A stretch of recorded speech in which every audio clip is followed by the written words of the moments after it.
ई आकाशवाणी गोरखपुर। अब रहुआ सभी वेद प्रकाश पाठक से भोजपुरी में समाचार सुनी। केंद्रीय वित्त मंत्री निर्मला सीतारमन कहले हैं कि प्रधानमंत्री नरेंद्र मोदी का मजबूत राजनीतिक इच्छा शक्ति के नाते देश में आर्थिक सुधार जारी हो।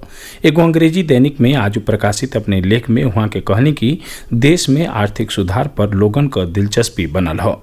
वित्त मंत्री लिखलेन हैं कि 2014 में शुरू कल गई प्रधानमंत्री जन धन योजना 39 करोड़ से बेसी गरीब लोगन तक बैंकिंग सेवा पहुंचौले हवे।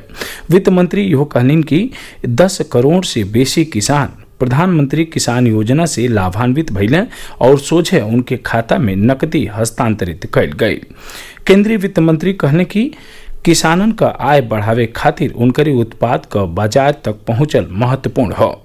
वहां के कहने की हाल में एकरे खातिर किसानन के उत्पाद के अंतर्राज्यीय बाजार ले पहुंचावे बदे एगो बड़हन कदम उठावल गयल हो। वित्त मंत्री कहलिन कि कृषि क्षेत्र के मजबूत करे खातिर उठावल गयल कदमन में आवश्यक वस्तु अधिनियम में संशोधन और कृषि खातिर भूमि लीज पर देहले के नियम में बदलाव शामिल हो। वित्त मंत्री कहलिन कि 2019 में एनडीए अपने दोबारा जीत के एक साल के भीतरे कराधान के इलाका में कई गो बढ़हन सुधार कैले हो।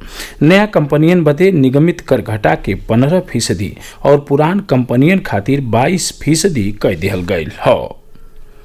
मुख्यमंत्री योगी आदित्यनाथ कोविड-19 के प्रसार के नियंत्रित कैले में निगरानी कार के भूमिका के महात्म वाला बतौले हमें। वहां के कहने की सर्विलांस टीम के सक्रियता से कोरोना संक्रमण के रोकल जा सकेला। मुख्यमंत्री कहना कि कोविड-19 से बचाव खातिर लोगन के लगातार जागरूक कैल जाए। वहां के कहने की मास्क के अनिवार्य उपयोग और सामाजिक दूरी के नियम के अनुपालन खातिर जागरूकता का कार्य पुरहर गति से संचालित कैल जाए। लखनऊ में आज एगो उच्च स्तरीय बैठकी में अनलॉक व्यवस्था का समीक्षा करत श्री योगी कहना कि हर शनिचर और इतवार के साप्ताहिक बंदी के दौरान चले वाले स्वच्छता और सैनिटाइजेशन अभियान से कोरोना महामारी के अलावा संचारी रोगियों नियंत्रित कैले में मदद मिली। मुख्यमंत्री कोविड और नॉन कोविड अस्पतालन में ऑक्सीजन का सुचारू व्यवस्था शुरू कैलहू का निर्देश दिहलें। वहां के कहने कि सज्जो मुख्य चिकित्सा अधिकारी संबंधित जिलन के अस्पतालन के कार्यों का निरीक्षण करें। प्रदेश के जल शक्ति मंत्री महेंद्र सिंह आज बलरामपुर और गोंडा जनपद के बाढ़ग्रस्त क्षेत्र का हवाई सर्वेक्षण कैलें।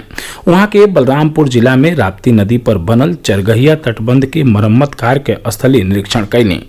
इस दौरान वहां के बाढ़ खंड के अधिकारियों के सज्जो काम जल्दी पूरा कैले के निर्देश देनी। जल शक्ति मंत्री कहना कि पछिला बरखा के दौरान ई क्षेत्र कटान से ढेर प्रभावित रहल और उन्हें प्रसन्नता हो कि यह बेर सरकार के प्रयासन से ये क्षति की रोकल जा सकी। प्रदेश सरकार आपात पुलिस हेल्पलाइन नंबर 112 का दायरा बढ़ा दिहले हवे और एकरे साथ में दमकल, एम्बुलेंस, रेलवे पुलिस और आपदा राहत से संबंधित सेवा के जोड़ दिहले हवे। अब लोगिन के कई गो आपात नंबर याद कैले के आवश्यकता नहीं पड़ी और कोनो हालत में सहायता खातिर 112 नंबर डायल कर सके हैं।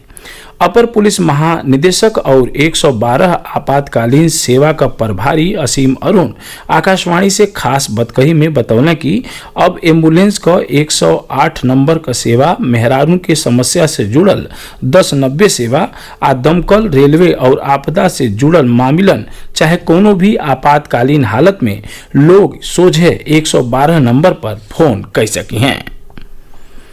प्रधानमंत्री नरेंद्र मोदी ए महीना के 26 तारीख के आकाशवाणी से मन की बात कार्यक्रम में देश विदेश के लोगों से अपन विचार साझा करी हैं। मासिक रेडियो कार्यक्रम को 67वीं कड़ी हुई। लोगों के अपन विचार साझा करे बदे आमंत्रित कैल गई हो। लोग अपन सनेसा रिकॉर्ड करे बदे 1800-117800 पर डायल कर सकें, चाहे नमो ऐप ओपन फोरम आ माई जीओवी पर सनेसा लिख सकें। देश में कोविड-19 संक्रमण से स्वस्थ होखले के दर 63% से बेसी हो गई बा और अबले 5,71,460 लोग ठीक हो गए हमें। पिछला 24 घंटा के दौरान 17,989 मरीज कोविड-19 से स्वस्थ भइल हमें। इस समय 3,11,565 संक्रमित लोगन के इलाज चल रहा हो। केंद्रीय मानव संसाधन विकास मंत्री रमेश पोखरियाल निशंक आज बतौलन कि केंद्रीय माध्यमिक शिक्षा बोर्ड सीबीएसई के 10वीं कक्षा का परिणाम बिहने घोषित कल जाई। एगो ट्वीट में श्री निशंक छात्रन के शुभकामना दिले हमें। कार्य कक्षा 12वीं का परीक्षा परिणाम घोषित कल गयल रहे। एक साथ ही भोजपुरी समाचारन कई बुलेटिन पूरा भइल। नमस्कार।